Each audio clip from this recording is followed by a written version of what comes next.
Are you exhausted from trying to explain dotted quarter notes to students who haven't even mastered fractions yet? I get it.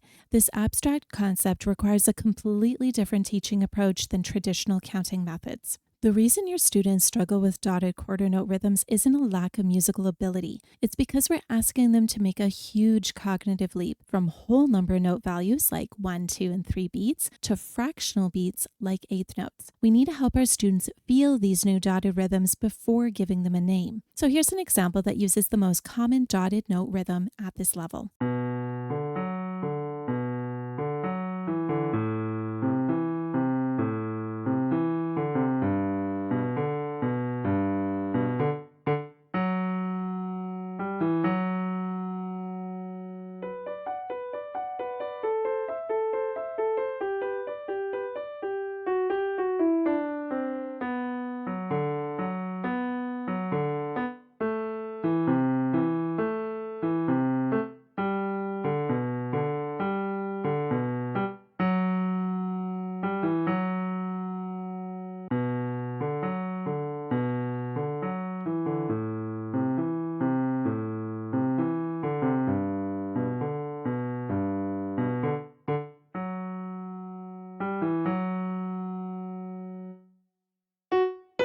Tangos at Dawn captures a mysterious tango energy perfectly while giving your students accessible practice with this essential dotted quarter note rhythm pattern. You'll find it on my website or with this QR code. And if you're new here, welcome. I'm Rosemarie. I've been teaching for over 20 years and composing imaginative educational piano music for nearly as long here at Must Love Music. Understanding rhythm through hearing activities helps your students internalize patterns before they see them on the page, which creates confidence when they encounter those dotted rhythms in their music. So Activity 1 is fun phrases. Play the dotted quarter note rhythm within their music while saying a fun phrase that matches the rhythm. So my favorite tango version is purple jello because it works fantastically for songs like Tangos at Dawn. Now, when you encounter the eighth to dotted quarter note pattern, use something silly like hello, achoo. And here's an example from Thunder on the Horizon that uses this less common pattern.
Thunder on the Horizon builds anticipation and excitement through its unique eighth to dotted quarter note pattern, making it perfect for students ready to explore less common rhythmic variations. Also, available on my website or through this QR code. Now, can you imagine your students singing hello, achoo?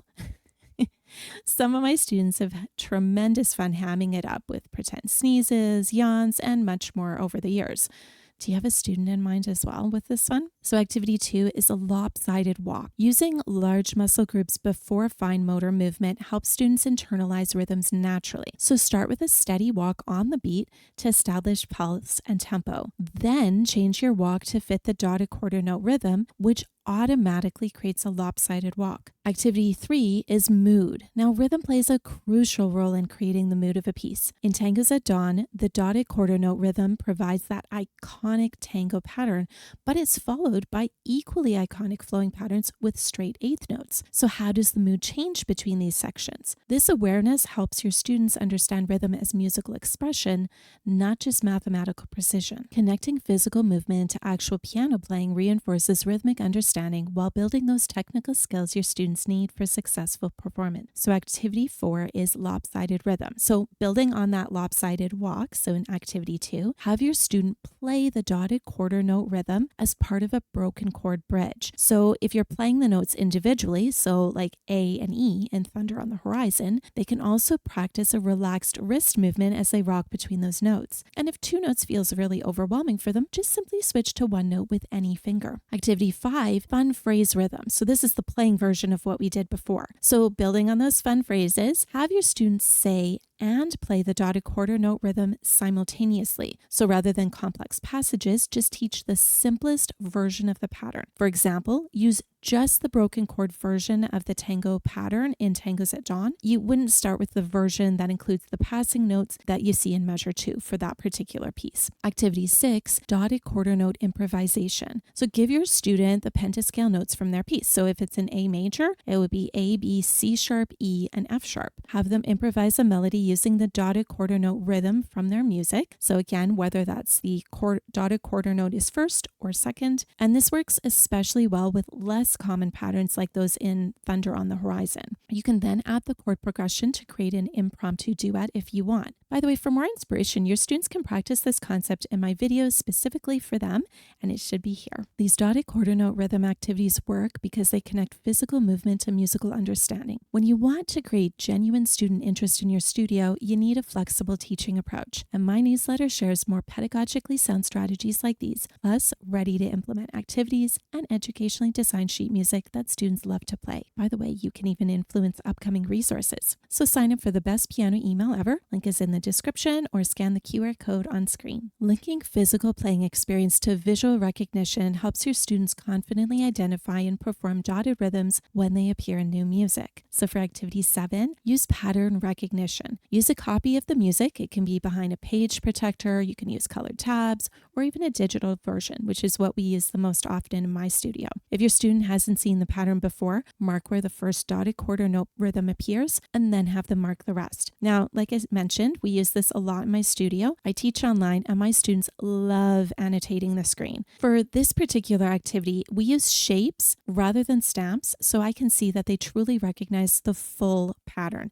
They're not just putting a stamp at the beginning, but they've outlined it for me. Activity 8 is pattern detective. So this builds beautifully on that previous activity because we move straight from visual recognition to deeper musical understanding. Have your student examine what's happening around the dotted quarter note rhythms. Is there a larger repeating pattern? So for example, in Tangos at Dawn, the dotted quarter note rhythm always appears as part of the tango pattern. That's important information for a student to recognize. In Thunder on the Horizon, it typically repeats twice per chord and builds anticipation or intensity. These very different approaches help your students recognize patterns as part of a complete musical picture. Having your students write reinforces their understanding while creating personal ownership of the rhythmic concepts they're learning. So for activity 9, we're going back to those fun phrases. We're using the writing version. You're going to get them to write a phrase that matches the rhythm in their music. So for example, purple jello for tango patterns, hello, a chew for those eighth to dotted quarter note rhythms, or it could be really whatever you and your student create together or whatever they come up with that works. Activity 10 is mini composing. Pull the dotted quarter note rhythm directly from their music and have your student write a melody that fits the rhythm. This could be pencil and paper,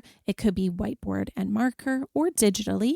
In my studio, those last two are absolute student favorites. Now this extends beautifully from the improvisation in activity 6 and creates genuine musical ownership. Activity 11 is flip the rhythm. Okay, my students of all ages absolutely love this activity using whiteboards. And by the way, when I'm saying a whiteboard, all of my students have a board that's like this and then also like this. So we write things and then show them on the screen to see if we're matching. And that's actually exactly what you'll be doing here. You both write out the rhythm from their music, then flip your boards simultaneously to check if they match. Next, challenge your student to flip the rhythm. So if the dotted quarter note came first, like in Tango Set John, have them rewrite it with the eighth note first. Then clap, tap, or play one note for each version to really hear the difference. Again, my students really loved this. Even though it's a music theory activity, they really love the interactive nature of it. What's your biggest challenge when teaching dotted quarter note rhythms to late elementary students? Let me know in the comments below. By the way, please like this video and subscribe for more quick lesson ideas that help you reach even your most challenging students with practical, engaging activities like these. And if you're thinking, I know somebody who would really love this,